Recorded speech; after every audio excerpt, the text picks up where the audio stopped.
ఖతర్నాక్ మాట ఉంది, ఒకసారి చదవండి మళ్ళా. ఏ వర్షం బ్రదర్ అది?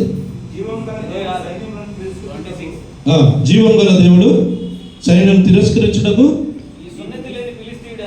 ఈ సున్నతి లేని ఫిలిష్తీయుడు ఎంతటి వాడు. ఇది నీవు నన్ను కూడా దేవుడు చెప్తా ఉన్నాడు, నీ పరిస్థితులతో నువ్వు మాట్లాడాలి. ఆ విధంగా నీ పరిస్థితులతో నువ్వు మాట్లాడాలి. ఈ పరిస్థితులను ఏ పాటివి నాకు నా దేవుడు నాతో ఉన్నాడని నేను మాట్లాడాలని దేవుడు ఆలోచన కలిగిన దేవుడుగా ఉన్నాడు. హల్లెలూయా. నీ పరిస్థితులు ఏమైనప్పటికీ కూడా నువ్వు ఒకటే మాట చెప్పాలా, ఈ పరిస్థితులు నన్ను ఏం చేస్తాయి, నా దేవుడు నా కొరకు గొప్ప ప్రణాళిక కలిగిన దేవుడు. హల్లెలూయా. దేవుడు మంచి ఉద్దేశంలో కలిగిన దేవుడు నా జీవితంలో ఉన్నాడని నువ్వు ధైర్యం కలిగిన వ్యక్తిగా నీ కుటుంబంలో ఒక సాక్షిగా నిలబడాలని నిన్ను నన్ను దేవుడు ఇది మనల్ని బలపరుస్తా ఉన్నాడు ఆయన వాక్యంతో. ఈ ఫిలిష్తీయుడు ఎంతటి వాడు, ఇక్కడ చూడండి, కొట్టి గెలవడమే తర్వాత సంగతి, కానీ వాని గొడ్డనికి జరుపుడు. ఈ మనిషి వాడిని చంపేసి ఇచ్చేసేస్తా అంటున్నాడు. చదవండి, వాడిని చంపి ఇశ్రాయేలు నుండి ఆ నిందను తొలగించి వాడు ఏమంటా ఉన్నాడంటే దేవుణ్ణి దూషిస్తా ఉన్నాడు, వచ్చి రెచ్చగొడుతున్నాడు మనుషులని. ఆ రెచ్చగొట్టినప్పుడు దావీదుకి ఆ ఆవేశం పట్టలేకుండా బయటకు వచ్చేస్తా ఉంది, ఆ కోపం బయటకు వచ్చేస్తా ఉంది.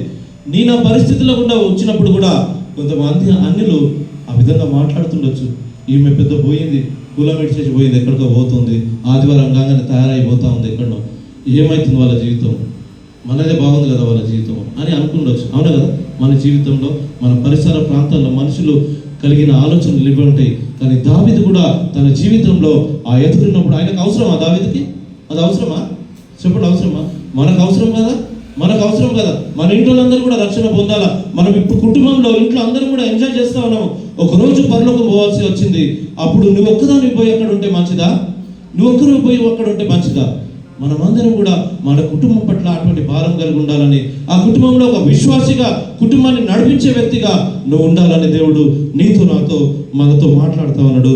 అప్పుడు అవసరం లేకుండా దావీదు అక్కడ వెళ్ళి ఇశ్రాయేలు మీద వచ్చిన నిందను నేను తొలగిస్తా, వీని చంపేస్తా, వీని అట్లా చేస్తా ఇట్లా చేస్తా అని ఒక షరతు బయట ధైర్యంతో చెప్తా ఉన్నాడు.